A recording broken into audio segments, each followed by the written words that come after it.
Hi hello everyone, कैसे हैं आप लोग? आई होप अच्छे होंगे। Wow, good to see you. आज हमारे लल्ला मचाएंगे हल्ला। आज हम सबको पता है,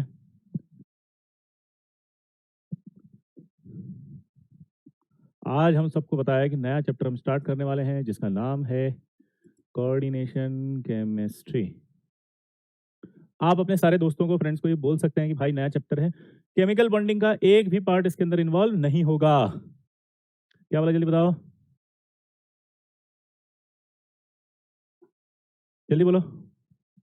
केमिकल बॉन्डिंग का एक भी पार्ट इस पर कोई यूज नहीं होगा, इसलिए आपके लिए फ्रेश है, लाइव आ सकते हो, कोई टेंशन नहीं है। अगर बैकलॉग है तो आप उस बैकलॉग को साइड में रख सकते हैं और ये यहां से नई शुरुआत कर सकते हो। जितने भी बच्चे मुझे सुन रहे हैं ध्यान सुन लो भाई साहब, नया चैप्टर है, न्यू चैप्टर है, केमिकल बॉन्डिंग से कोई रिलेशन नहीं है। जिन भी बच्चों को डर लग रहा है कि मेरा बैकलॉग था, टेंशन हो रही है, स्ट्रेस में है, घबराहट में है, डरे हुए हैं, तो डरने की कोई बात नहीं, क्योंकि जब विजय सर का हो साथ तो डरने की क्या बात। क्लियर है बॉस? शुरू करें।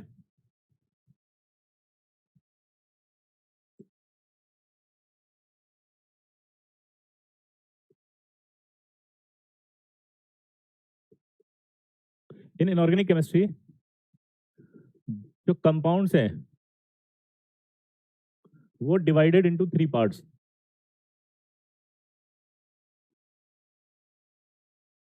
Compounds are divided into 3 parts. पहला आएगा आपका सिंपल सॉल्ट। क्या होता है ये? सिंपल सॉल्ट एक एसिड और एक बेस से मिलकर बना होता है। दोबारा से बोलो, क्या बोला मैंने? सिंपल सॉल्ट, जिसमें क्या होता है?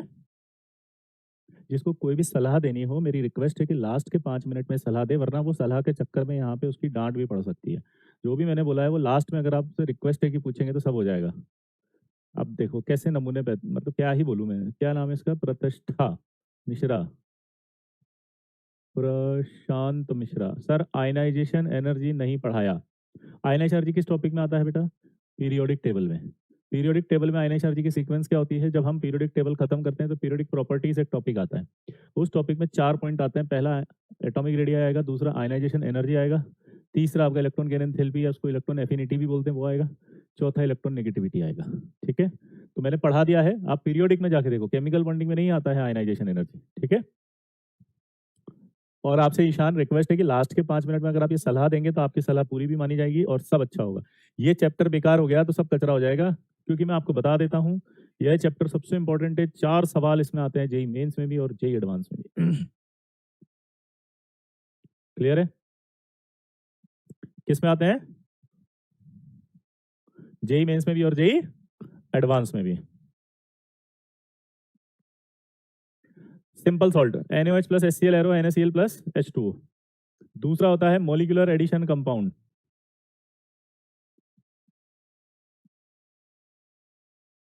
Molecular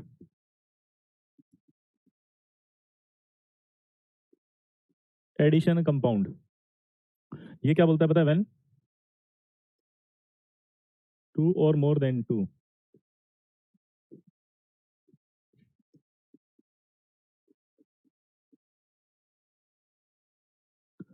when 2 or more than 2 simple salts are chemically combined,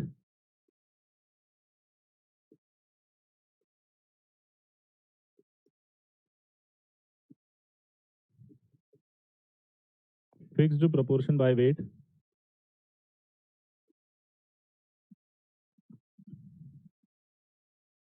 then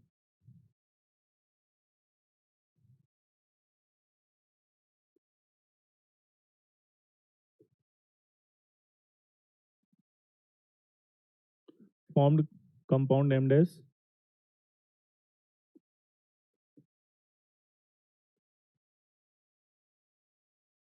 formed compound named as बोलो।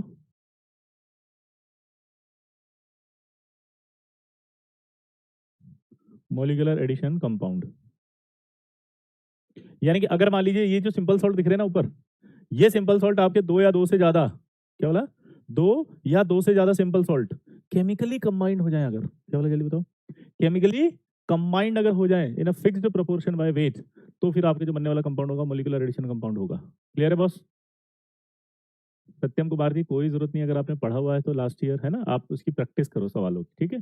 जहां जो टॉपिक आपका वीक हो आप उस टॉपिक से इसको वापस पढ़ें। सर मैंने भी कोऑर्डिनेशन आपसे पढ़ी है, सारी मॉड्यूल कंप्लीट कर ली थी ड्रॉप ईयर के स्टार्ट में। Should I do now? No बेटा, दिस इज नॉट रिक्वायर्ड। आप चाहें तो आप जाकर के अपने प्रैक्टिस को दोबारा करें, सारे जे एडवांस के और मेंस के सवालों को दोबारा करें। जहां गलती हो वहां से इस टॉपिक को या इस चैप्टर को अच्छे से पढ़ें। मेनली आपको मिस्टेक आना शुरू होगी आइसोमेरिज्म से, आप वो अच्छे से करना दोबारा शुरू करें। और प्लस वहां से जहां से आपके सीएफटी स्टार्ट होती है ना, तो इससे आप अच्छे से कर लें। 2 चैप्टर अच्छे से करके वापस से सारे क्वेश्चंस लगा लो अगर आपने पढ़ा हुआ है तो, ठीक है ना। चलिए भाई, मॉलिक्यूलर एडिशन कंपाउंड क्या हो गया? जब दो या दो से ज्यादा सिंपल सॉल्ट्स केमिकली कंबाइंड होते हैं in fixed proportion by weight, तो उस कंडीशन में जो कंपाउंड बनता है उसे क्या कहते हैं? Molecular addition compound. यही कंपाउंड की बात कर रहा है, डिपेंडिंग अपॉन, क्या बोल रहा है वो, कि डिपेंडिंग अपॉन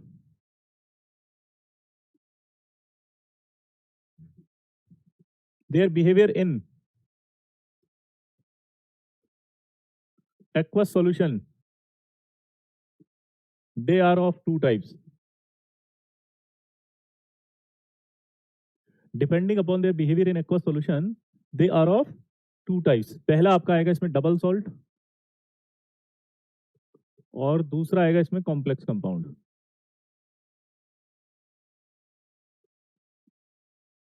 क्या बोला जल्दी बताओ?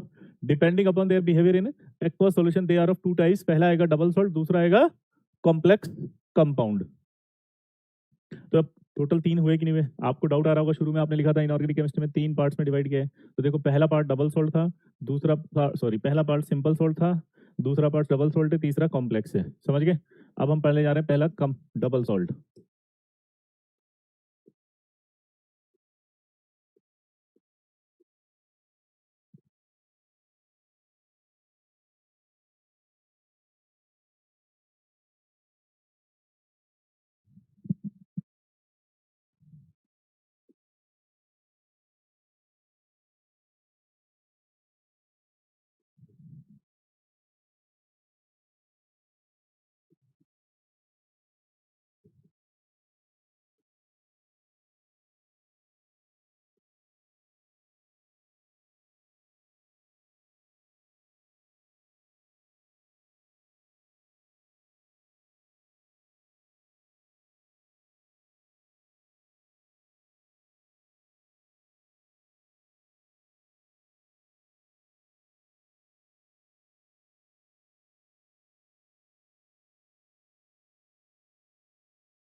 molecular addition compound molecular addition compound which gave test of their all constituents ion then the aqueous solution। all constituents ion का क्या मतलब होता है बताओ? all constituents ion का मतलब होता है जिनसे मिलकर के वो molecular addition compound बना है।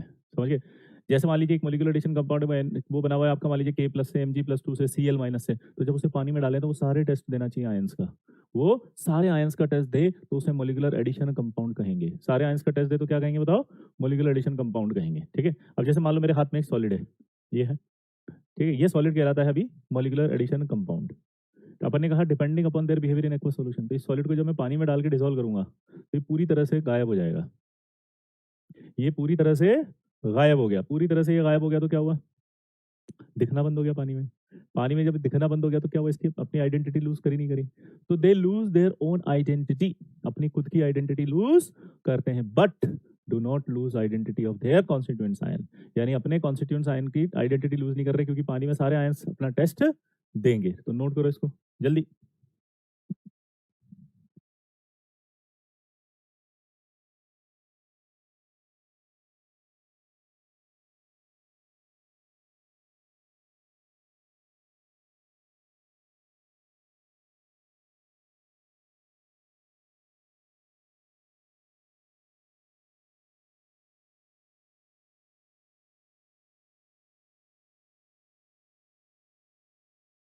आदित्य चौरसिया, अगर आप 5 मिनट बाद पूछेंगे लास्ट के तो मैं आपको बता दूंगा, लेकिन जिस तरह से आप बार बार एक ही क्वेश्चन को पेस्ट कर रहे हैं, this is annoying. I hope you will understand. है ना, आखिरी के 5, क्योंकि ये भी बैकलॉग हो जाएगा अगर इसी क्वेश्चन को बार-बार लिखोगे तो। अगर आप यहाँ पर फोकस नहीं करोगे, तो कोऑर्डिनेशन जैसा बहुत इंपॉर्टेंट टॉपिक भी बैकलॉग हो जाएगा और जब ये बैकलॉग होगा तो इसको सॉल्व करने का मेरे पास कोई तरीका नहीं है, क्योंकि अभी ये नया चैप्टर है, पहली बार ही स्टार्ट हुआ है।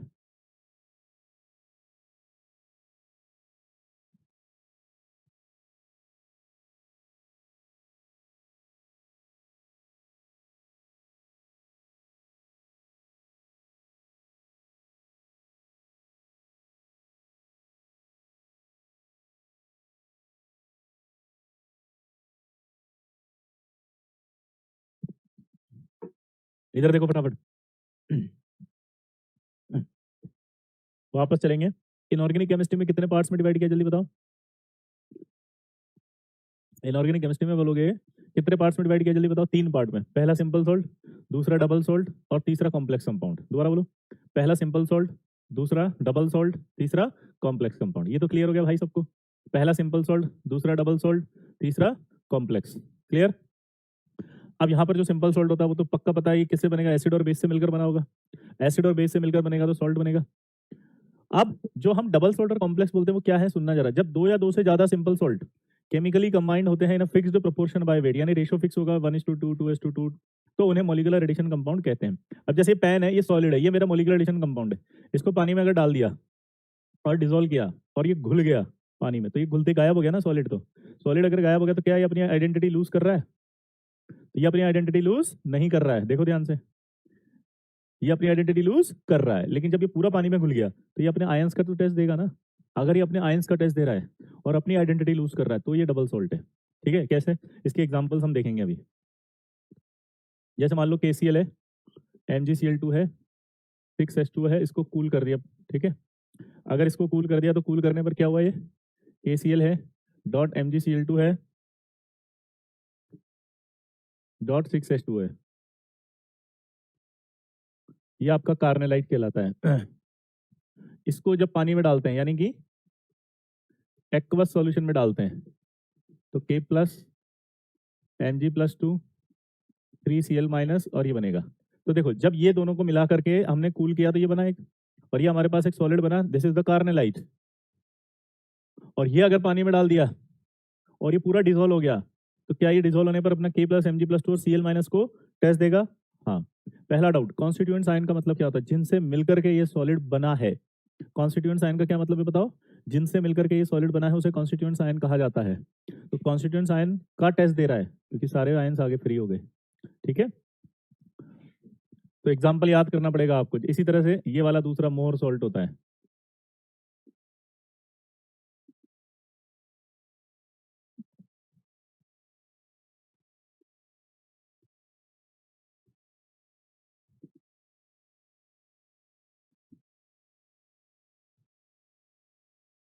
Aqua solution.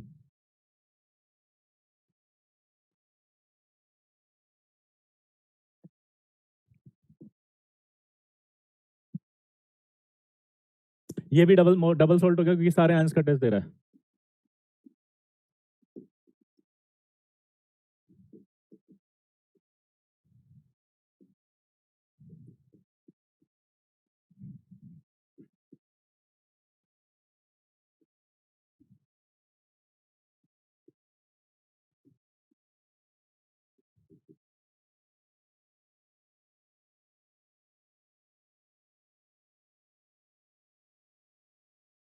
ये इसको कहते हैं एलम। तो ये तीन एग्जांपल आपको याद रखने हैं डबल सॉल्ट के। सिंपल फंडा, कार्नेलाइट, मोर सॉल्ट और एलम। क्या आप ये तीनों याद कर लेंगे? जल्दी बताओ। क्या ये तीनों याद कर लेंगे? जल्दी बताओ। क्या ये तीनों याद कर लेंगे? जल्दी बताओ।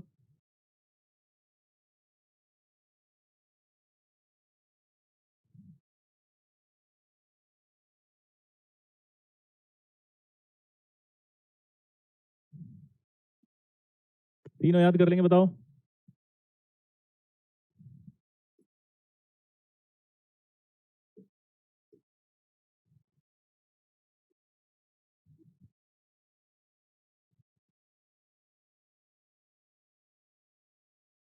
क्लियर है बस?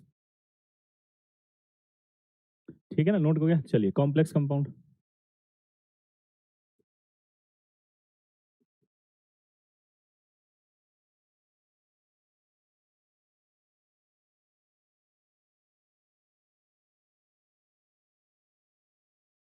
Molecular addition compound,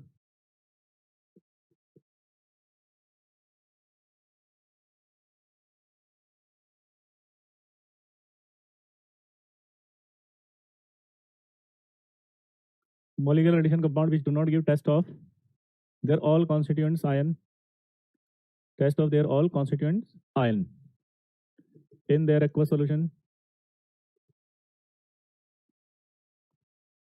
in their aqueous solution, ठीक है? Molecular addition compound which do not give test of their all constituents ion in their aqueous solution, they do not lose their own identity but lose identity of their constituent ion.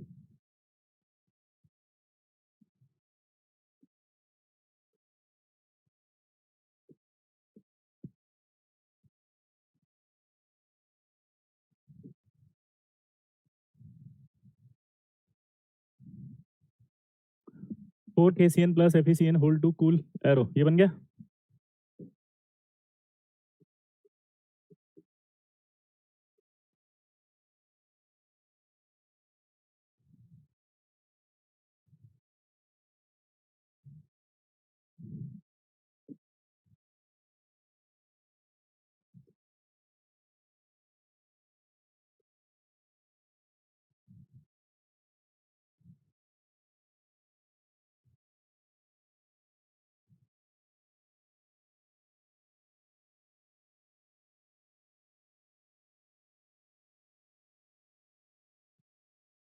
इस step को भी मत देखना है ना, ये मैं आगे सिखाऊंगा। फीबली आयनाइज्ड का मतलब क्या होता है, I will tell you after some time. Okay, इसको आप ऐसे सोचो, इनविजिबल है, ये नहीं दिखना चाहिए आपको, ठीक। अब जैसे मान लीजिए ये और ये मिले, तो ये रेशो देखो, इसका क्या 4:2 बना गया। इसको कूल किया तो ये कंपाउंड बना। इस कंपाउंड को, ये सॉलिड है मेरे हाथ में ऐसे, इस कंपाउंड को जब पानी में डाला और डिजोल्व किया तो ये पूरा डिजोल्व नहीं हुआ, कुछ दिख रहा है, कुछ दिख रहा है मेरे को हाथ में, अभी भी कुछ दिख रहा है मुझे, अभी भी हाथ में, ठीक है, अंदर सॉल्यूशन में दिख रहा है, अभी भी डिसॉल्व करा, तो इसका मतलब ये कॉम्प्लेक्स है, क्योंकि अगर ये पूरी तरह से डिसॉल्व होता तो इसे डबल सॉल्ट बोलते हैं, पर ये पूरी तरह से डिसॉल्व नहीं हुआ। अब जो पार्ट डिसॉल्व नहीं होता ना, उसको हम डब्बे में बनाते हैं और ये बोलते हैं कि इस डब्बे के अंदर जो आयंस है वो अपना टेस्ट नहीं देंगे। डब्बे के अंदर जो है वो अपना टेस्ट नहीं देंगे, इसलिए हमने डब्बा बना दिया। तो कौन से आयन टेस्ट नहीं देंगे, आपको ये डाउट आएगा और आप बोलोगे कि मुझे कैसे पता चलेगा। तो ये साइंटिस्टों ने पता किया है, वो साइंटिस्ट हैं और हम ग्रेट साइंटिस्ट हैं, हमें तो डब्बा देख के बोलना है कि टेस्ट नहीं देंगे। समझ रहे हो बात को, हमें डब्बे को देखते ही बोलना है कि टेस्ट नहीं देंगे, तो ये कॉम्प्लेक्स। नोट करो इसको फटाक से, इसको नहीं देखना, अभी समझाएंगे आगे। Sir please sum up all three, I am getting confuse. Don't worry बेटा, अभी तो इसके आगे भी पढ़ेंगे, फिर समराइज होगा वो, अभी तो डेफिनेशंस लिख रहे हैं हम। जब हम डेफिनेशन कॉपी में लिख लेंगे उसके बाद वापस एक्सप्लेन करेंगे। जब विजय सर का हो साथ, तो डरने की क्या बात, बस पेशेंस रखना सीखो। मेरे साथ आपकी एक ही लड़ाई है, आप लोगों में क्या पेशेंस की बहुत कमी है, और मैं पेशेंस वाला आदमी हूँ। मुझे ये पता है कि जब कोऑर्डिनेशन खत्म होगा तो सारे सवाल हो जाएंगे। कोऑर्डिनेशन जब खत्म करूंगा तो एक एक चीज एक्सप्लेन कर दूंगा। This is my job, my responsibility, और मैं उसे बहुत अच्छे से निभा रहा हूँ लगभग 24 सालों से। तो आप है ना, जरा सा लिखते ही ऐसे मतलब परेशान हो जाते हो एकदम से, ये नहीं सोचते कि अभी मेरा काम है सर ने कहा नोट तो कर लूँ, इसको बना लूँ, डेफिनेशन नोट कर लूँ, सब समझा देंगे अभी धीरे धीरे।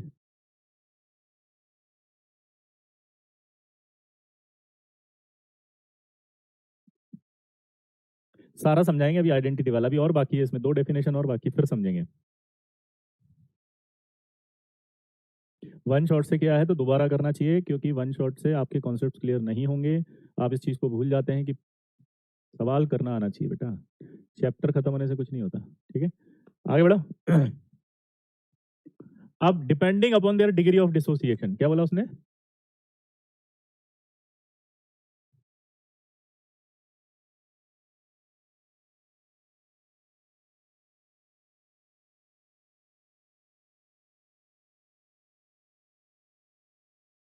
Depending upon their degree of dissociation they are of two types.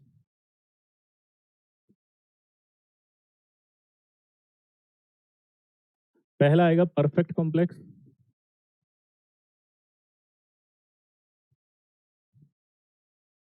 और दूसरा आएगा आपका imperfect complex.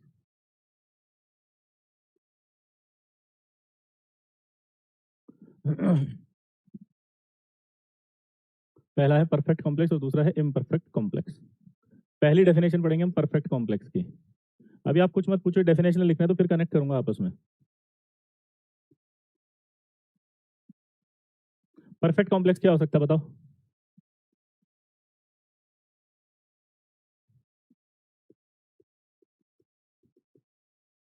Complex compound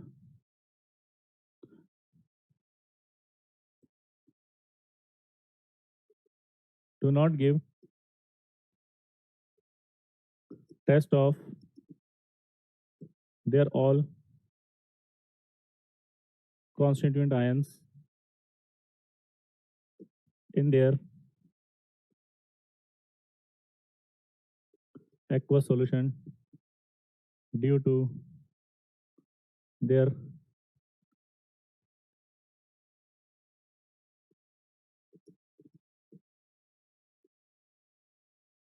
degree of dissociation, due to their negligible degree of dissociation। ये परफेक्ट होंगे। जैसे एग्जांपल के तौर पर लेते हैं हम कॉपर +2 साइनाइड CuCN2, ये बना, ये डिसप्रोपोर्शनेट हो जाता है टूट के। देखो कैसे, यहाँ देखोगे तो ये +2 है, ये +1 है, ये माइनस है, सॉरी, ये टूट गया ना ये। अब इसमें जो है एक्सिस ऑफ KCN लिया अपन ने, तो ये एक्सिस ऑफ KCN जब लिया इसमें तो ये K3CuCN4 बन गया, तो ये K3+ हो गया, फिर CuCN4 हो गया 3-, ठीक है। अब जब इस कॉम्प्लेक्स में आगे वापस से आयनाइज कर रहा हूँ इसको, कॉपर +2 और साइनाइड बना, ये फिबली आयनाइज्ड होते हैं, बताया था ना अभी अभी। अब इसके अंदर आपने टेस्ट करने के लिए कि क्या ये टेस्ट दे रहा है, H2S पास किया, तो H2S पास करने पर कुछ नहीं हुआ और ये टूट गया ऐसे, कुछ भी नहीं हुआ ऐसे। तो यह क्या इसने कॉपर, यहाँ से देखो इस कॉम्प्लेक्स के अंदर जो कॉपर है, इस कॉपर ने अपना टेस्ट दिया गया, तो ये टेस्ट नहीं दिया, ये टेस्ट नहीं दिया, तो ये कैसा हुआ, परफेक्ट, ठीक है। क्योंकि परफेक्ट वो होते हैं जो अपने सभी कॉन्स्टिट्यूएंट्स आयन के टेस्ट नहीं देते हैं। क्या बोला जल्दी बताओ, सभी बोलो कॉन्स्टिट्यूएंट्स आयन के टेस्ट नहीं देते हैं, ठीक है, नोट करो इसको।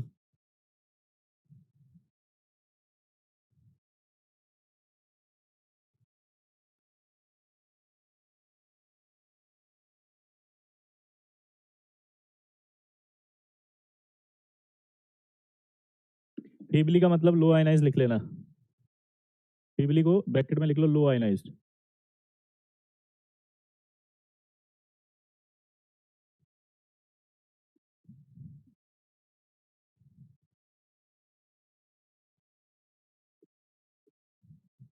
लो आयनाइज्ड, ठीक है।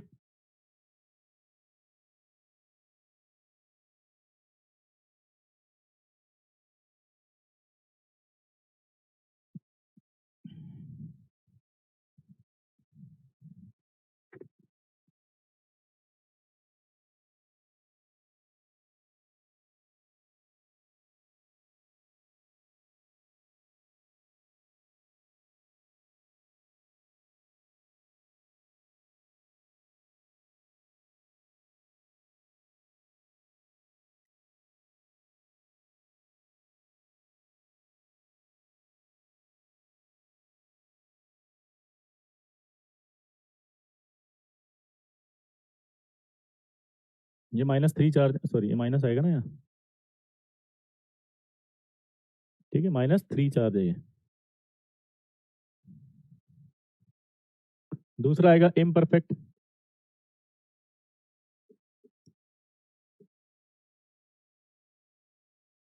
Complex compound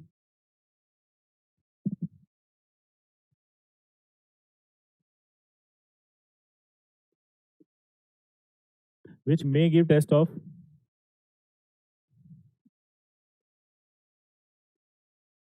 which may give test of their all constituent ion in their aqueous solution due to their high degree of dissociation due to ये CN4 ही तो है, कहाँ से आ गया CN3 कैसे हो गया? कॉपर पर +1 चार्ज है, साइनाइड पर -1 है पुष्कर, तो 4 माइनस हो गए, यहाँ पर 1 प्लस है तो बाहर 3 माइनस ही तो आएगा, इसीलिए तो यहाँ K3 है। तो मैथ का स्टूडेंट ही हो ना भाई पुष्कर, ठीक है। एग्जाम्पल देखो, कैडमियम +2 प्लस CN- यानी कि KCN, फिर आएगा आपका एक्सिस ऑफ KCN, तो क्या बनेगा ये K2 PDN4, फिर ये आयनाइज्ड होगा। ये जो डिग्री ऑफ डिसोसिएशन जो बच्चों को नहीं समझ में आ रहा होगा ना, उनको बता दो, डिग्री ऑफ डिसोसिएशन का मतलब आयनाइज्ड होना है बस। ये टर्म आप फिजिकल में पढ़ते हैं। ये अब आप इसके अंदर ये फिबली आयनाइज्ड होता है, हमेशा पता है आपको। अब आप इसमें अगर H2S पास कर रहे हैं तो ये CDS का येलो PPT बन रहा है। येलो PPT इसका बन रहा है, इसका मतलब इसने कैडमियम जो अंदर है वो टेस्ट दे रहा है, दे रहा है नहीं दे रहा? ये टेस्ट दे रहा है, और अगर ये टेस्ट दे रहा है तो क्या होगा? इम्परफेक्ट। ठीक, ये पार्ट हुआ डेफिनेशन का। अब हम इसको एक्सप्लेनेशन को समझेंगे अच्छे से, आराम से। अब थोड़ा सा दिमाग में बैठेगा कि पढ़ा क्या रहे हैं, ध्यान से सुनना। अब आपको सब समझ में आएगा, डोंट यू वरी। अब लिखने का पार्ट अपन ने कंप्लीट कर लिया, अब आराम से मेरी बातों को सुनना है। जब सुनोगे उसके बाद मैं एक्सप्लेनेशन दूंगा तो सारे डाउट क्लियर हो जाएंगे, ठीक है। पहले डेफिनेशंस याद होनी चाहिए तभी एक्सप्लेनेशन आएगा, इसलिए हमने डेफिनेशंस लिखी थी। अगर मैं डेफिनेशन नहीं लिखता, मैं समझाता रहता तो आपके ऊपर से गुजरता रहता। अभी कम से कम ये हमारे को क्लियर हो गया कि जो इनऑर्गेनिक केमिस्ट्री में कोऑर्डिनेशन कंपाउंड पढ़ रहे हैं उसमें हमें पता है कि 3 पार्ट्स में डिवाइड किया है। यहाँ तक क्लियर हो गया सबको? बोलो, एक एक स्लाइड करेंगे, डोंट यू वरी। अरे जब विजय सर का हो साथ तो फिर डरने की क्या बात, चुपचाप बैठ जाओ बस।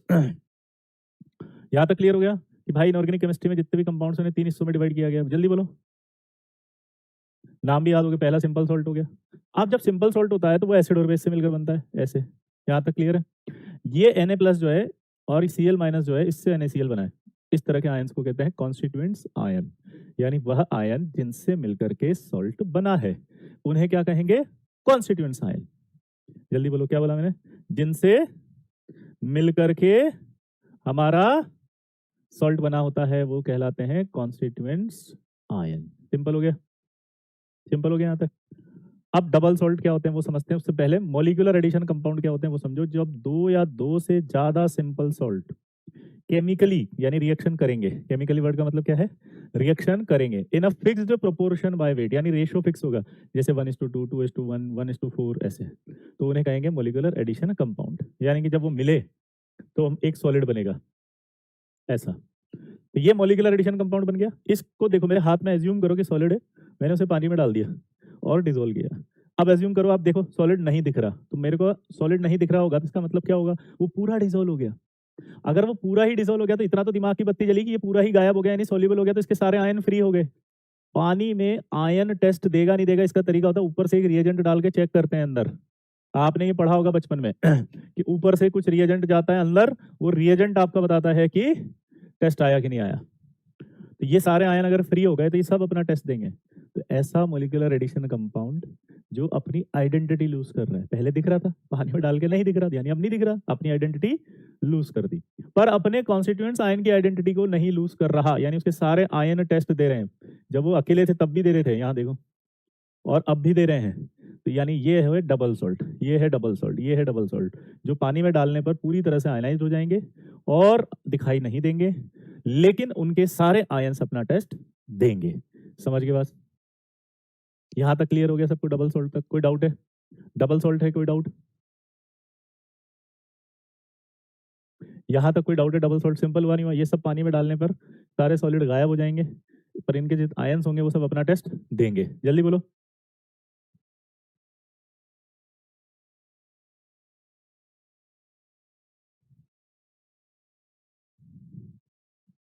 दूसरा, complex compound, molecular addition compound which do not give, जो टेस्ट नहीं देंगे अपने कॉन्स्टिट्यूएंट्स आयन का। क्यों?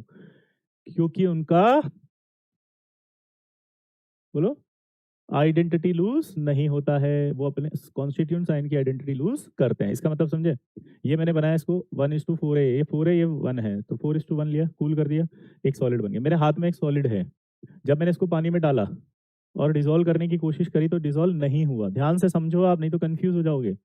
डिसॉल्व नहीं हुआ तो मैंने उसको बोल दिया कॉम्प्लेक्स कंपाउंड है। अब कुछ हिस्सा डिसॉल्व हुआ, जो डिसॉल्व हिस्सा होता है उसको हम बाहर लिखते हैं, और जो डिसॉल्व नहीं होता उसको ऐसे ब्रैकेट बना के लिख देते हैं। तो ये आपको और मेरे को नहीं पता, ये साइंटिस्टों को पता है। तो ये सब काम वो करते हैं। हम कौन है? Great scientist. हम तो डब्बा बना के ही देखते ही बोल देते हैं। एग्जामिनर बना के देगा डब्बा, वो देख के बोल देगा कि ये कॉम्प्लेक्स है। और उन्होंने मेंशन कर दिया कि जो पार्ट सॉल्युबल नहीं हुआ वो डब्बे में है, और जो सॉल्युबल नहीं हुआ वो कैसे देगा अपना टेस्ट। तो यानी कि जब ये डिसॉल्व करते हैं एक्वा सॉल्यूशन में तो सिर्फ K+ का टेस्ट आएगा। तो क्वेश्चन पूछेगा यहाँ पर, क्या ये Fe+ का टेस्ट देगा? नहीं। क्या ये साइनाइड का टेस्ट देगा? नहीं। समझ गए? ये पार्ट अभी भूल जाना है ना, थोड़ी देर बाद समझ में आएगा। कॉम्प्लेक्स समझ में आया कि नहीं आया, जल्दी बताओ।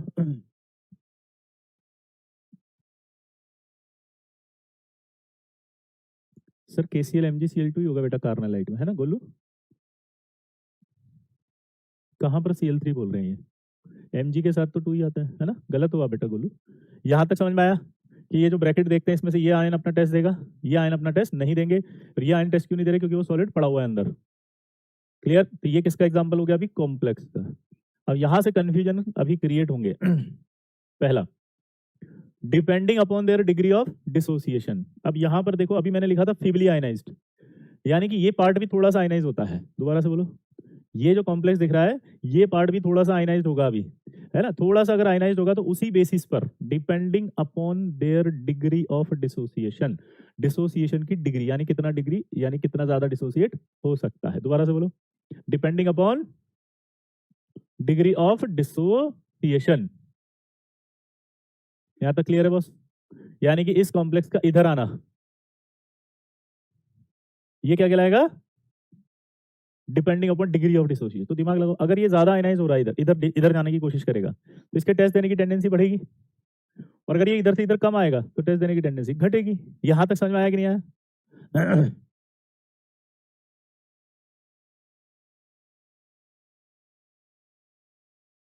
प्रोडक्ट में भी 3 ही लिखे हैं ना ये।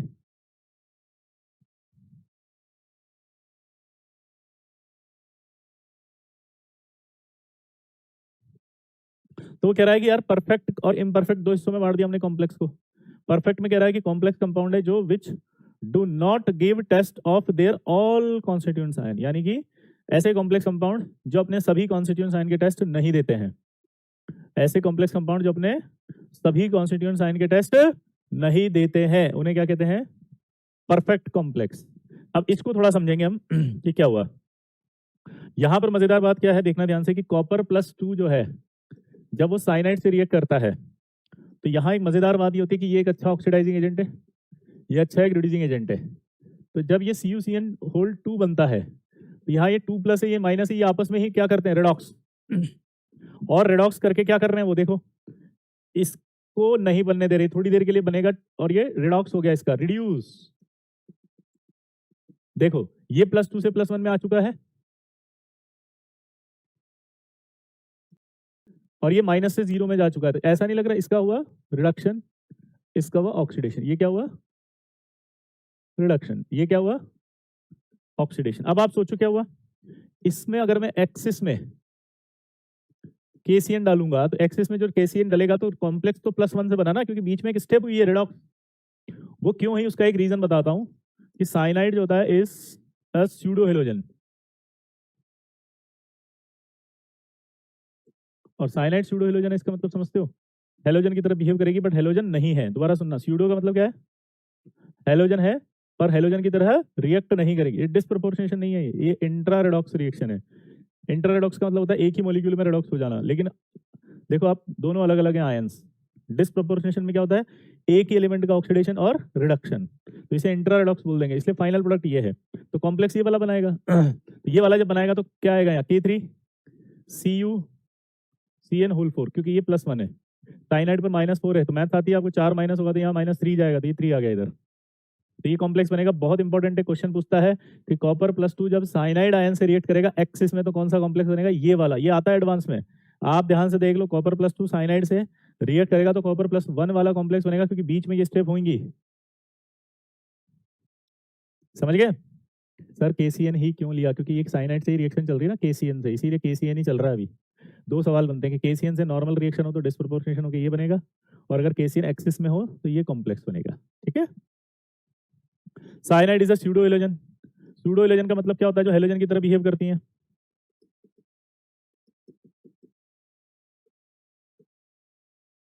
जैसे ऑक्सीडाइज होंगी तो Cl2 बनेगी, तो ये भी ऑक्सीडाइज होकर साइनोजन बनाएगी।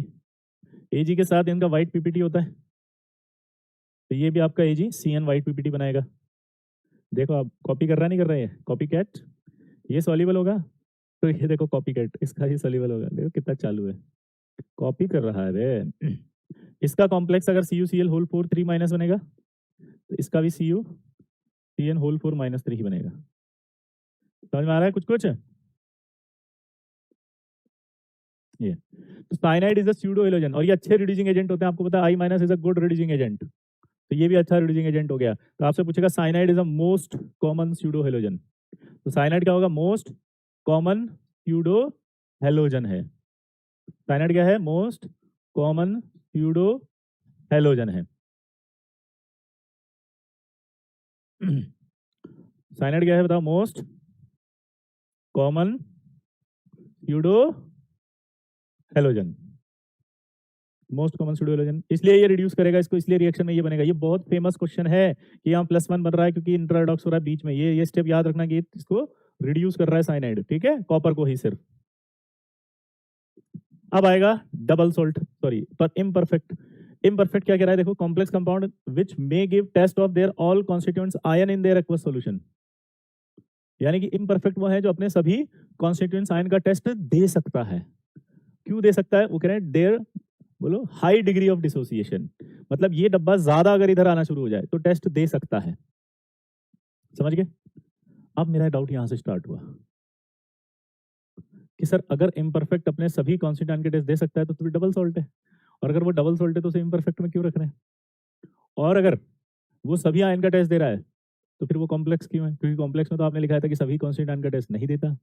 तो सर मतलब समझ नहीं आ रहा कि इम्परफेक्ट जो है उसे डबल सोल्ट बोलेंगे या उसे कॉम्प्लेक्स बोलेंगे, क्योंकि अगर वो टेस्ट दे रहा है तो डबल सोल्ट है, और अगर टेस्ट दे रहा है तो फिर वो कॉम्प्लेक्स नहीं है, और अगर कॉम्प्लेक्स बोल रहे हो तो फिर टेस्ट नहीं देना चाहिए, क्योंकि फिर तो कॉम्प्लेक्स की डेफिनेशन ही गलत हो जाएगी। So much confusion. है कि नहीं कंफ्यूजन? बताओ कितने बच्चों को कंफ्यूजन आया?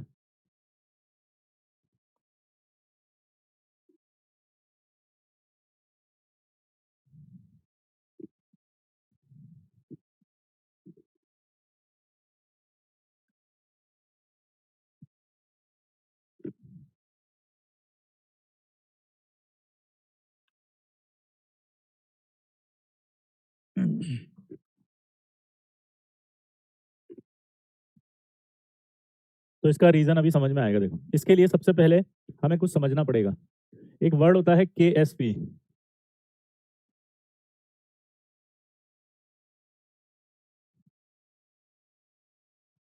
देखो, KSP बराबर होता है A प्लस और B माइनस। KSP बराबर क्या होता है? A प्लस और B माइनस, ये आयन है, इसको कहते हैं आयनिक प्रोडक्ट, इसको कहते हैं सॉल्युबिलिटी प्रोडक्ट। मैं बताऊंगा, आप दिमाग मत लगाओ। KSP सॉल्युबिलिटी प्रोडक्ट है, आयनिक प्रोडक्ट है। इसका अर्थ ये समझो कि कोई सॉल्ट होता है, उसको पानी में डालते हैं, तो जब वो सॉल्ट पानी में जाता है, ये आपके पास सॉल्ट है, इसको पानी में डालते हैं तो वो आयंस में आयनाइज होगा, तो जितना ज्यादा वो सॉल्युबल होगा वो उसका सॉल्युबिलिटी प्रोडक्ट बनेगा, तो उसकी एक वैल्यू आएगी, वो वैल्यू कहलाती है आपका KSP। ठीक है? अब जैसे हर एक सॉल्ट की KSP फिक्स है, ठीक है, अगर वो KSP जो है उसकी उतना ही आयनाइज हो रहा है तो अपन क्या बोलते हैं इसको? ये सैचुरेट हो गया सॉल्यूशन। कैसा सॉल्यूशन हो गया? सैचुरेटेड। लेकिन अगर KSP ज्यादा है, यानी कि ये आपका आएगा ज्यादा, तो ये क्या हो गया? अनसैचुरेटेड।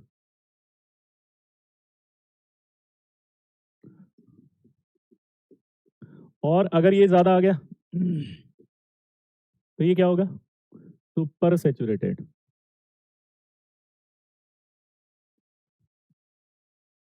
क्या होगा ये? Super saturated.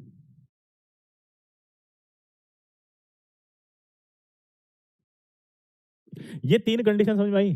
जैसे मान लीजिए कोई 10 ग्राम डाल सकता है, सोल्यूबल हो रहा है, और आपने वो 10 ग्राम ही डाला, तो वो क्या हो गया? सुपर सैचुरेटेड नहीं, वो सैचुरेटेड हुआ। अगर 10 ग्राम जा सकता था अंदर और 5 ग्राम ही डाला तो क्या हुआ? अनसैचुरेटेड। और अगर 10 ग्राम डाल सकता था आपने 15 डाल दिया तो क्या हो गया? Super saturated.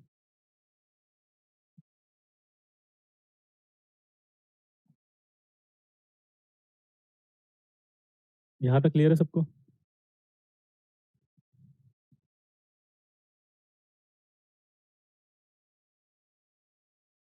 Super saturated. Clear है बॉस? इसको देसी में समझते हैं। मान लीजिए एक बच्चा 5 रोटी खा सकता है और आपने उसको 5 रोटी खिला दी। 5 रोटी खा सकता है, 5 खिला दी तो क्या हो गया वो? सैचुरेटेड। और 5 रोटी खा सकता है, आपने उसे 10 रोटी खिला दी तो क्या हो गया? Super saturated. 5 रोटी खा सकता है और सिर्फ आपने 2 रोटी खिलाई तो कैसा हो गया? अनसैचुरेटेड। यहाँ तक क्लियर हुआ कि नहीं हुआ? ठीक है। अब मेरा दिमाग समझना, जैसे 3 दोस्त हैं ये दोनों पक्के दोस्त हैं और ये बेचारा इन दोनों से कम पक्का दोस्त है, पर ये इसको पसंद करता है, ये कम पसंद करता है। ये पक्के दोस्त हैं, ये नहीं है। अब एक दिन क्या हुआ कि इसने, यहाँ ध्यान सुनना, इसने इन दोनों को खाने पे बुलाया। ठीक है, ये आया खाने, पहले वो थोड़ा लेट आया, तो ये जब आया तो इसने इसको 5 रोटी खा सकता था और इसने 5 रोटी खिला दी। तो क्या हुआ? ये सैचुरेट हुआ नहीं हुआ? यदि 5 खा सकता था, इसने इसको 5 खिला दी तो कैसा हुआ? ये सैचुरेटेड। जितना खा सकता था उतना खिला दिया, खुश है आराम से। ठीक है, ये आया, इसने इसको 2 रोटी पटक दी कि ले खा ले। 5 खा सकता था ये भी, लेकिन ये बेचारे के बाद 2 ही बची थी, उसने कहा 2 ही बची, लेट क्यों आया, खा ले अभी, यही 2 रोटी खाई इसने बेचारे। ये कैसा रह गया? अनसैचुरेटेड। यहाँ तक कोई दिक्कत? अब इसने सोचा कि यार शिष्टाचार की भी कोई होती है ना एक बात। शिष्टाचार ये कहता है कि मुझे इसको भी खाने पे बुलाना चाहिए क्योंकि इसने मुझे खाने पे बुलाया। तो ये जो है इसको खाने पे बुलाता है, ये इनको जब खाने पे बुलाता है, दिमाग की बत्ती बुलाओ, तो क्या हुआ? ये सीधा था, इस ये भी 5 खा सकता था, इसने इसको 5 रोटी खिला दी। इसके अलावा इसने गाजर का हलवा, मूँग के दाल का हलवा, खीर, किशमिश, आलू की सब्जी, पूड़ी, ठीक है? इधर से इसने गुलाब जामुन, समझ रहे हो? ये सब खिलाया और मनुहार करते हैं ना अपन थोड़ा-सा शिष्टाचार के तहत, तो हमने बोला कि 5 रोटी की जगह इसने कहा नहीं, 1 और लेनी पड़ेगी, आप तो पहली बार आए हैं भैया, 1 और 6, 1 भैया और 7, 1 और भैया 8। तो ऐसे कर करके अपन उनको रोटी खिलाते जा रहे हैं, ठीक है? रोटी खिलाते गए तो 8-9 खिला दी इसने। तो अब देखो 5 खा सकता था लेकिन इतनी खा गया। अब दिमाग लगाना, जब ये वाला इसके पास पहुँचा और इसने पूछा कि भाई तेरे को खाना खिलाया उसने? तो ये इससे चिढ़ता है, तो इसने क्या बोला देखो, झूठ बोल रहा है, भुक्कड़ है साला, कुछ था तो नहीं, गरीब आदमी, मेरे को बुला लिया खाने के लिए, जगह नहीं थी, खाना क्या खिलाया, ऐसे ही भेज दिया मुझे। वापस से जब ये थोड़ी देर बाद ये भी आ गया, इसने इस पे चिल्लाया कि यार तूने उसको खाने पे बुलाया, मेरे को खिलाया कुछ नहीं, कुछ नहीं खिलाया। तो ये बोला भैया नहीं, नहीं खिलाया मैंने तो। आलू की सब्जी थी, पूड़ी थी, ठीक है, गाजर का हलवा था, गुलाब जामुन थे, खीर थी, बादाम का हलवा था, सब थे भैया, बिरयानी थी, कैसी बातें कर रहे हैं? अब ये दोनों आपस में बात कर रहे हैं आमने-सामने और वो कह रहा है कि नहीं खिलाया, ये कह रहा है नहीं खिलाया। तो देखो, ध्यान से सुनना कि जब उसने खाना खाया तो 5 की जगह 8 रोटी खा गया था वो, प्लस इतना सारा और खा गया था, काजू, बादाम, आलू की सब्जी, चावल, ये सब। तो जब आप 5 रोटी खा सकता था लेकिन इतनी खिला दी उसको, तो अंदर कौन-सा सॉल्यूशन बना? Unsaturated solution. अब जब अनसैचुरेटेड सॉल्यूशन बनते हैं, तो तुरंत प्रेसिपिटेट आते हैं और पीपीटी आ गया इसके मुँह के ऊपर पूरा। जैसे ही इसके मुँह पे आया, तो अब इसको साफ-साफ दिख रहा है देखो, ये काजू कतली तैरती हुई दिख रही, ये गुलाब जामुन दिख रहा, ये देखो यहाँ से जो है वो चावल तैरता हुआ गुफा में जा रहा है यहाँ, ठीक है? ये लटका हुआ देखो, ठीक है? आलू की सब्जी लटक रही पलकों से नीचे। ये यहाँ से जाते-जाते देखो वो पूड़ी नज़र आ रही है, ठीक है? यहाँ से आप देखो, फ़ील करो यहाँ से, ये बिरयानी जा रही है लटकती हुई, ठीक है? अब एविडेंस हो रहा है कि नहीं हो रहा? कि इसने इसको आलू की सब्जी भी खिलाई, पूड़ी भी खिलाई थी, इसको बिरयानी भी खिलाई, खीर भी खिलाई, बादाम, ये देखो बादाम तो बेचारी कह रही है अरे मेरा भी नंबर आ रहा है, रुको, रुको, रुको, रुको, रुको, रुको, रुको, रुको, रुको, अंदर आ गए। हाँ या ना? तो इसका मतलब एविडेंस आ गया, अब झूठ नहीं कह सकते आप। इसी तरह से सॉल्यूशन में कौन-सा कैटायन प्रेज़ेंट है, कौन-सा कैटायन प्रेज़ेंट है इसका पता तभी लगेगा जब प्रेसिपिटेट आएगा, तो कंडीशन ऑफ प्रेसिपिटेट ये वाली होगी। जब तक ये सिचुएशन नहीं होगी, आप नहीं बोलेंगे कि टेस्ट आया है। जब तक ये कंडीशन नहीं है मेरे भाई, तब तक आप नहीं बोल सकते कि प्रेसिपिटेट आया है और आयन अपना टेस्ट देगा। ये कंडीशन आपको लेनी पड़ेगी। जब तक ये कंडीशन नहीं आएगी, आप पीपीटी नहीं बोलेंगे, आप टेस्ट नहीं बोलेंगे, आप आयन का पता नहीं लगा पाएंगे। फील ले रहे हो अंदर से? ओ मेरे लल्ला, मचा दे हल्ला गली मोहल्ला। तो जब तक ये कंडीशन नहीं आएगी, तब तक हम नहीं कहेंगे कि इसने टेस्ट दिया है। समझ गए बात को? अब समझना, कोई भी कॉम्प्लेक्स होगा तो ये आयनाइज होगा कि नहीं होगा ऐसे? फीबली आयनाइज्ड होगा तो ये पार्ट है थोड़ा-सा उसका। तो ये अगर पार्ट है थोड़ा-सा, तो समझो। कोई भी कॉम्प्लेक्स आयनाइज़ होगा तो ये आपके पास है ही सही, इतना तो आएगा। कोई भी है तो ये तो आएगा। अब इसका टेस्ट करने के लिए रिएजेंट डालते हैं। सपोज़ मैंने बी माइनस डाल दिया रिएजेंट। ये रिएजेंट गया, तो एक कंपाउंड बन गया केएसपी। हमने यहाँ पर मान रखा है कि केएसपी की वैल्यू 10 होती है, ठीक है? अज़्यूम किया हुआ है। कैटायन तो आयनाइज होगा तो कन्फर्म में उसका कंसंट्रेशन मान लिया मैंने 1 है, ये फिक्स्ड है। अब ये चेंज होगा, इनिशियली मान लो मैंने ये 8 डाला तो ये इससे कम है ना, तो आप क्या बोलोगे, टेस्ट नहीं आएगा, ये पीपीटी नहीं देगा, ये टेस्ट नहीं देगा। लेकिन अगर मान लीजिए ये इधर आओ, ये अगर आपने अब एक्सिस में डाल दिया, 12 कर दिया इसको एक्सिस वर्ड, तो टेस्ट दे देगा। अब की बार मैंने कंपाउंड चेंज करके रिएजेंट बदल दिया, सी माइनस कर दिया, ये देखो सी माइनस, अब की बार सी माइनस लिख दिया तो कंपाउंड के सी बन गया। और के सी का जो केस भी है वो मान लिया मैंने कितना, 7 है, अलग ही आएगा ना, सबका बराबर थोड़ी आएगा, 7 है। और यहाँ मैंने पहले की तरह 8 डाल दी कंसंट्रेशन, तो इसमें भी टेस्ट आ गया। अब देखो यहाँ पर टेस्ट नहीं आया, टेस्ट नहीं दिया तो परफेक्ट बोलेंगे, टेस्ट नहीं है। यहाँ टेस्ट आ गया एक्सिस में तो इम्परफेक्ट बोलेंगे। यहाँ टेस्ट नहीं आ रहा है, आ रहा है, आ रहा है, तो यहाँ भी क्या बोलेंगे, इम्परफेक्ट। तो कंपाउंड तो एक ही है ना, कॉम्प्लेक्स एक ही है, देखो ये ए प्लस वाला कॉम्प्लेक्स है, वो बी के लिए क्या बना, परफेक्ट, सी के लिए क्या बना, इम्परफेक्ट, और बी की एक्सिस ऑफ कंसंट्रेशन के लिए क्या बन गया, इम्परफेक्ट। तो कॉम्प्लेक्स एक ही होता है ये, उसमें जब रिएजेंट डालते हैं तो वो टेस्ट देने लग जाए अगर, तो उसे बोल देंगे परफेक्ट, सॉरी इम्परफेक्ट। टेस्ट अगर नहीं दे तो उसी कॉम्प्लेक्स को बोलेंगे इम्परफेक्ट।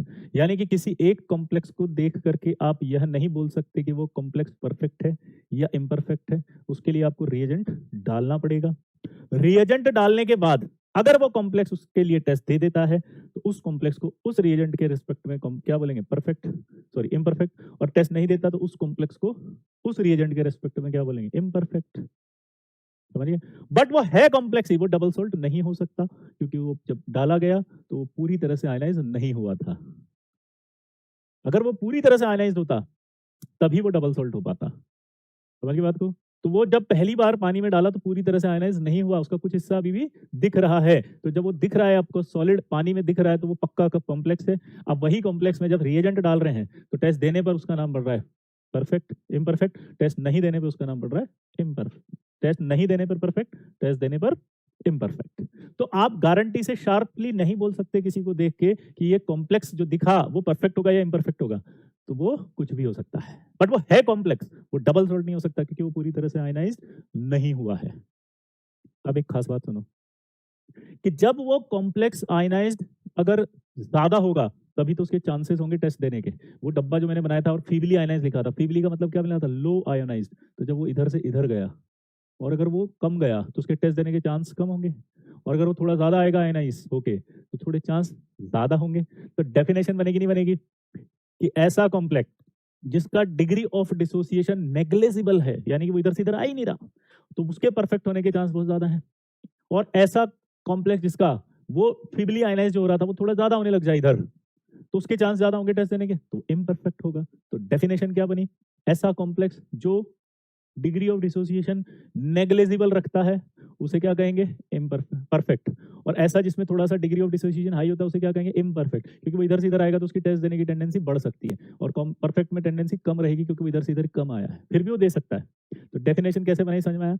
पर इम्परफेक्ट डबल सोल्ट नहीं होगा क्योंकि वो सोल्युबल नहीं हुआ है 100%। अगर वो पूरी तरह से सोल्युबल हो जाता तभी उसको इम्परफेक्ट डबल सोल्ट कह पाते। तो है वो कॉम्प्लेक्स ही, डिपेंड करेगा रिएजेंट पर कि वो कैसा बिहेव कर रहा है। जैसे आपसे सवाल कैसा पूछेगा एग्जामिनर, एक क्वेश्चन देगा AgCl plus ammonia solution, react करेगा वो AgNH3 होल टू Cl, ठीक है, ये आयनाइज करेंगे तो क्या होगा, पहले तो आयनाइज होकर के Ag बन जाएगा NH3 होल टू प्लस और Cl माइनस, उसके बाद ये आयनाइज होगा ऐसे, तो ये Ag प्लस और अमोनिया। अब इस कॉम्प्लेक्स के अंदर आपने क्या किया, पहला KBr डाल दिया। जैसे ही KBr डाला तो आपके पास कोई टेस्ट नहीं आया, लेकिन जब आपने इसी KBr को एक्सिस में डाल दिया तो आपके पास AgBr आ गया, और इस AgBr का पेल येलो पीपीटी आ गया। और इधर आपने क्या किया, KI लिया, तो KI लेते ही आपके पास क्या आ गया, AgI,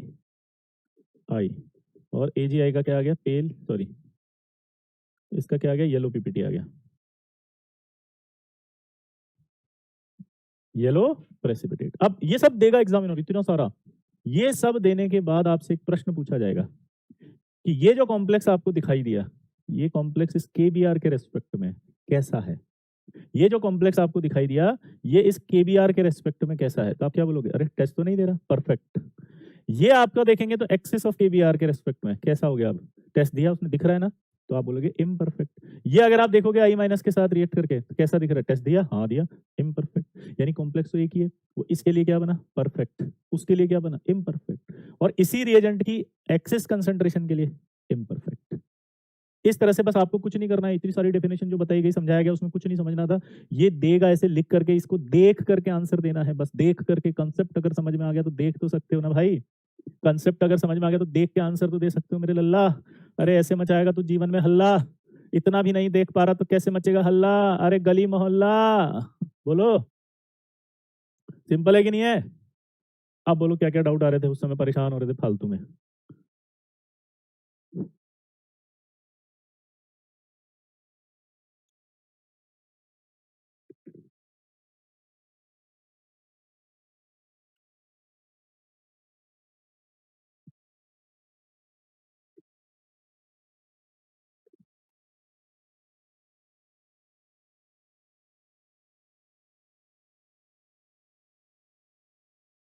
कोई डाउट किसी को?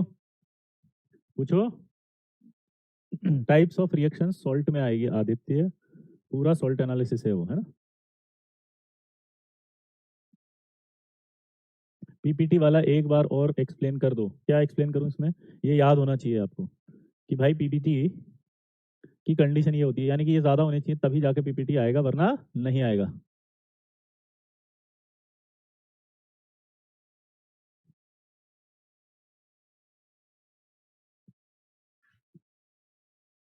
ठीक है, चलिए। रिप्रेजेंटेशन ऑफ कॉम्प्लेक्स,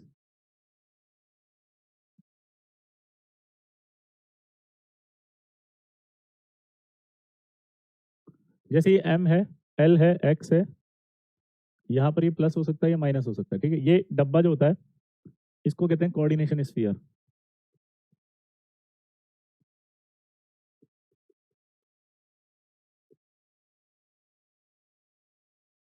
ये हिस्सा कहलाता है इसका आयनाइजेशन स्फीयर। यहाँ पे भी कोई होगा तो आयनाइजेशन स्फीयर।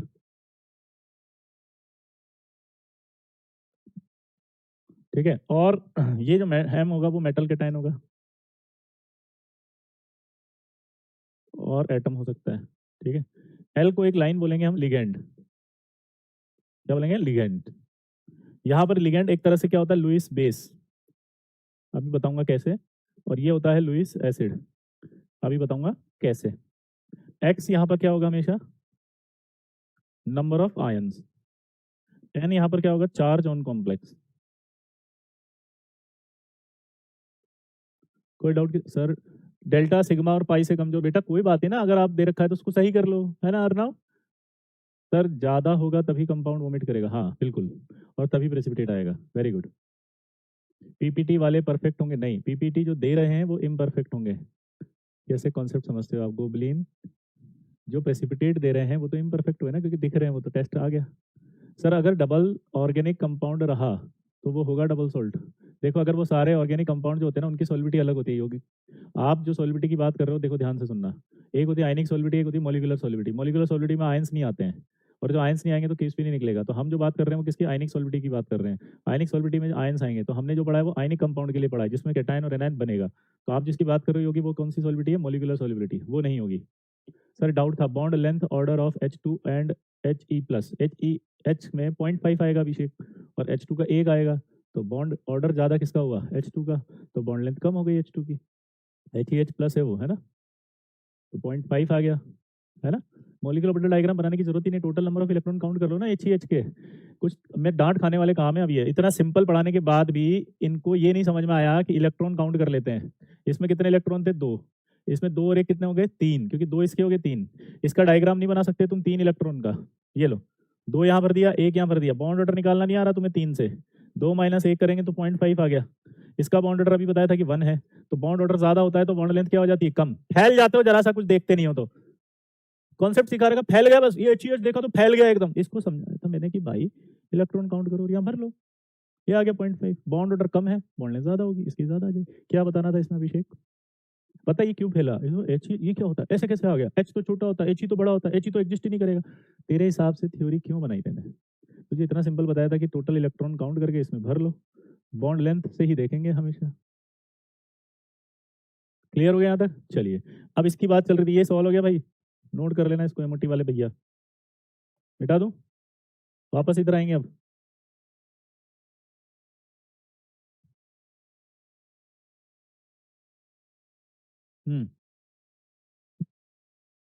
एन और एक्स में क्या डिफरेंस है? एक्स होता है नंबर ऑफ आयंस, नहीं है, नंबर ऑफ लिगेंड्स है।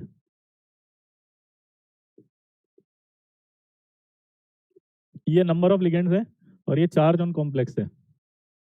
लिगेंड किसे कहेंगे अभी? Lone pair donating species. Ligand किसे कहेंगे बताओ बेटा? थायो। आपको समझ नहीं आया तो क्या नहीं आया पूछो बेटा, लेकिन आपको एमओटी पढ़कर आना पड़ेगा उसके लिए, है ना? हाँ आशुतोष, कोऑर्डिनेशन स्टार्ट हो गया है। लोन पेयर डोनेटिंग स्पीशीज को लिगेंड कहेंगे। जब भी कोई लोन पेयर दे सकता है तो हमारे यहाँ लिगेंड है। अब ध्यान से सुनना, रिप्रेजेंटेशन ऑफ कॉम्प्लेक्स। ये जो डब्बा है इसे कहते हैं कोऑर्डिनेशन स्फीयर। इसमें जो भी होता है वो अपना टेस्ट नहीं देता, अभी पढ़ाना अपन ने, और इधर जो होंगे वो टेस्ट देंगे। Clear boss? एम मेटल हो सकता है या आयन हो सकता है। एक्स यहाँ पर नंबर ऑफ लिगेंड्स होता है, एल मतलब लिगेंड्स, ये चार्ज होगा। अब आपसे सवाल पूछे जाएंगे इस तरह से कि यार K4FeCN6, क्वेश्चन आएगा integer, find the total number of ions. अब ध्यान से सुनना, जब आप इसको आयनाइज करते हो तो आयनाइज का तरीका देखो, चार तो ये लिखा हुआ है तो 4K+ तो ये हो जाते हैं, ये 4 उधर जाएगा माइनस में क्योंकि ये चार्ज को रिप्रेजेंट कर रहे हैं। ये टोटल आयन बताओ कितने हुए? अब इसको आयनाइज करना सीख गए। 4 उधर जा रहा है तो ये -4 हो गया, और ये 4 प्लस इधर आ रहा है तो 4+ हो गया पोटेशियम। तो टोटल आयन कितने हो गए? 5। दूसरा, काउंटर आयन कितने होंगे? अब ये काउंटर आयन क्या होते हैं? प्रेसिपिटेटेड आयन को ही काउंटर आयन कहते हैं। पीपीटी का मतलब क्या होगा? Precipitate ion. ये सब सवाल आएंगे मेंस में, एडवांस में, है ना, क्वेश्चंस करा रहा हूँ। काउंटर आयन या प्रेसिपिटेट आयन क्या होते हैं? जो टेस्ट दे सकते हैं, ये वाले टेस्ट देने वालों को पीपीटी आयन कहते हैं, और पीपीटी आयन का दूसरा नाम है काउंटर आयन। ठीक है, तो टेस्ट देने वाले आयन कितने हैं? 4। लिगेंड कौन है बताओ, या लुइस बेस कौन है यहाँ पे बताओ? लुइस बेस या लिगेंड जो लोन पेयर दे रहा होता है, तो डब्बे के अंदर जो ये दे रहा है ना, ये इसको दे रहा है, तो ये क्या है आंसर? साइनाइड है। इसके बाद कह रहा है वो लुइस एसिड कौन है? तो आंसर है Fe+2 है। कैसे? साइनाइड पर -1 चार्ज है, हे साइनाइड, मैथ्स आती है? 4 माइनस बाहर जा रहा है तो पक्का यहाँ पर 2+ ही है ना।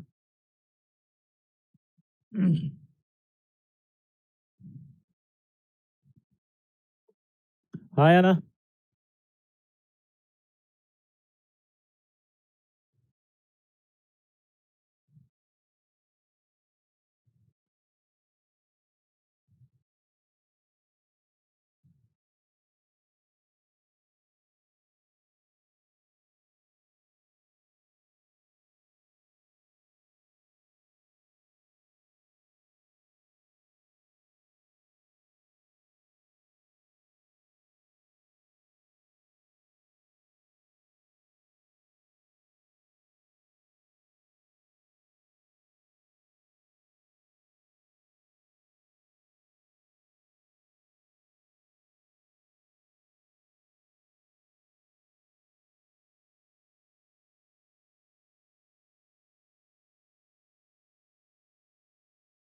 हो गया?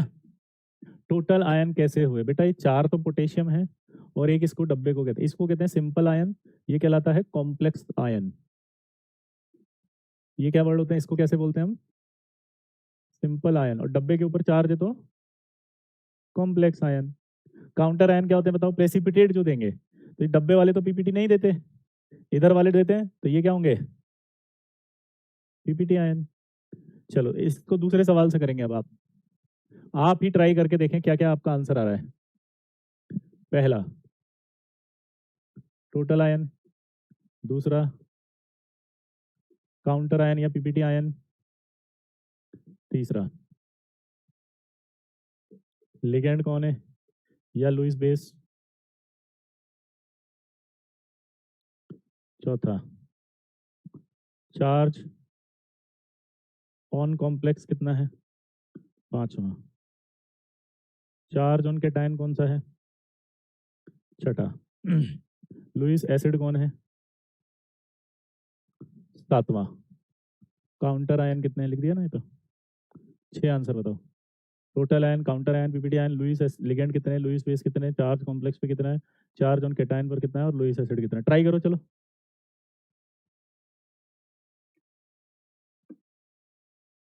ये सवाल ट्राई करो फटाफट।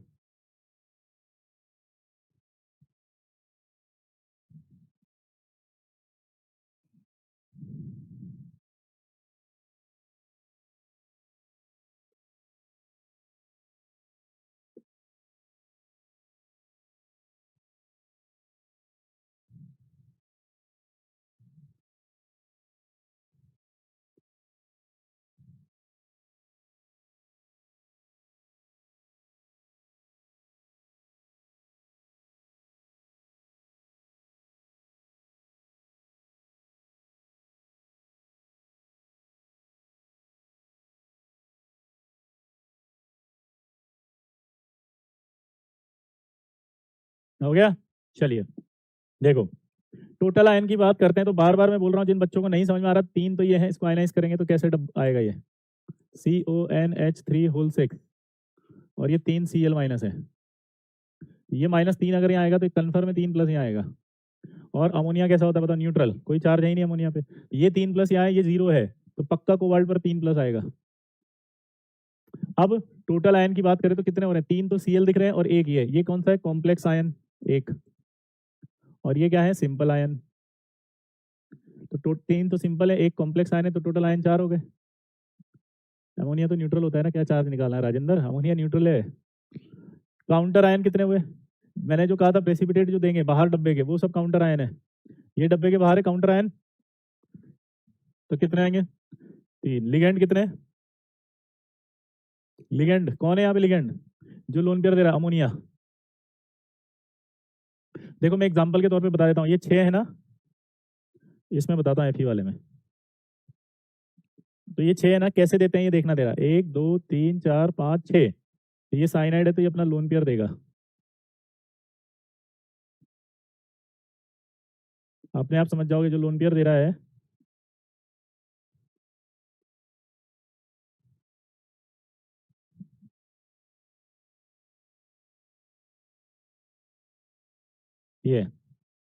ये लोन पेयर ले रहा है, तो ये क्या होता है, लुईस एसिड। ये लोन पेयर दे रहे होते हैं इसलिए लुईस बेस है।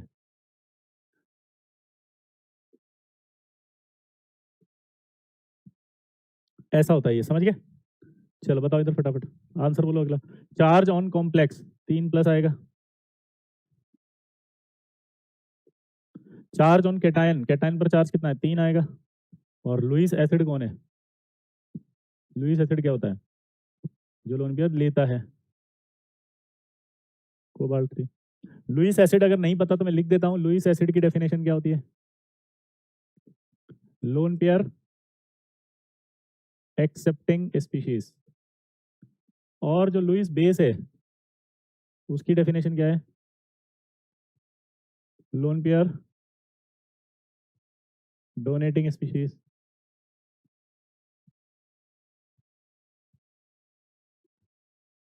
आ गया यहाँ तक, कोई डाउट इसमें? चलिए ऑल करेक्ट। इसके बाद आएगा अगला, टाइप ऑफ कॉम्प्लेक्स। जैसे मान लीजिए ये वाला आया, तो इस कॉम्प्लेक्स को कहते हैं सिंपल कैटायन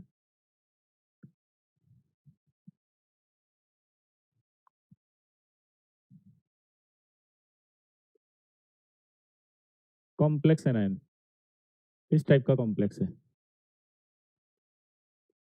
लेकिन अगर ये आ जाए तो आप इसको क्या बोलोगे बताओ, कॉम्प्लेक्स कैटायन, सिंपल एनायन। इसको आ गया तो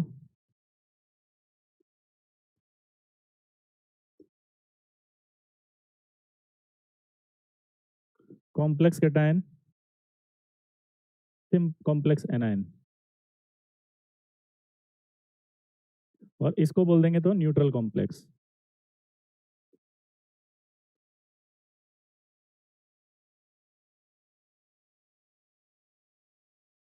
तो चार तरह के हमारे पास कॉम्प्लेक्स आएंगे, या तो सिंपल कैटायन होगा, कॉम्प्लेक्स एनायन होगा, या कॉम्प्लेक्स कैटायन और सिंपल एनायन होगा, या कॉम्प्लेक्स कैटायन कॉम्प्लेक्स एनायन होगा, और या फिर चौथा न्यूट्रल कॉम्प्लेक्स होगा। तो चार प्रकार के हमारे पास कैटायंस होंगे। क्लियर है सबको?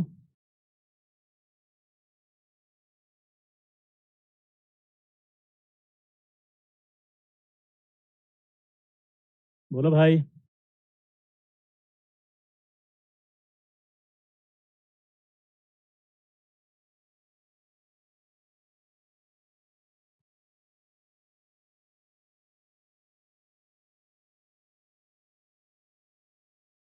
क्लियर है लल्ला? मचा देगा हल्ला, अरे गली मोहल्ला। तो अगली क्लास में हम पढ़ेंगे वर्नर थ्योरी। कौन सी थ्योरी? वर्नर। बहुत इंपॉर्टेंट है, सवाल आते हैं सब। देखो मैं तो पूरी बात बोलूंगा, कोऑर्डिनेशन पूरा इंपॉर्टेंट है, ईमानदारी से पढ़ना। छोटा चैप्टर है, ज्यादा नंबर वाला है, यानी कि हाई वेटेज हो गया एक तरह से। एक तो छोटा इतना बड़ा नहीं है जितना केमिकल बॉन्डिंग है। थर्ड में कैटायन एनायन बताना। थर्ड कौन सा? ये जो पहले लिखा है वो कैटायन होता है, जो बाद में लिखा होता है वो एनायन होता है। तो इसलिए ये कॉम्प्लेक्स कैटायन हो गया, ये बाद वाला एनायन हो गया। ये सीख जाओगे अभी, है ना? चैप्टर स्टार्ट होने से पहले सीक्वेंस लिखा दिया करो, रिवीजन करने में आसानी होती है। बहुत बढ़िया अनुराग, मैं तो सब कर दूंगा, तुम खुद कब करोगे? कोऑर्डिनेशन में पहला पढ़ेंगे अपन, देखो जो मैंने अभी बताया, क्या? इंट्रोडक्शन। दूसरा हम पढ़ेंगे बेटा वर्नर थ्योरी, है ना?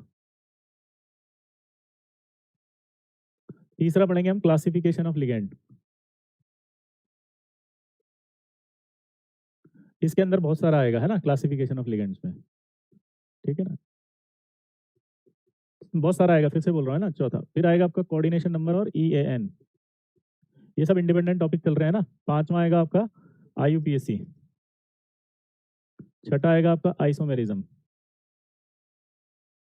सातवां आएगा आपका CFT। ये मेन टॉपिक है जो आपको पढ़ने हैं इसके अंदर, ठीक है? हाँ, और बहुत छोटे छोटे टॉपिक है, ज़्यादा नहीं है, आराम से कंप्लीट हो जाएंगे, ठीक है? जैसे कल ये पूरा खत्म हो जाएगा, 2-2.5 लेक्चर इसको कंप्लीट करने में लग जाएंगे, फिर 1.5 लेक्चर इसको, 1 लेक्चर इसको, 3 लेक्चर इसको, और 3 इसको, ऐसे करते करते 15 लेक्चर में आपका कोऑर्डिनेशन कंप्लीट, यानी सितंबर में कोऑर्डिनेशन समाप्त। ठीक है?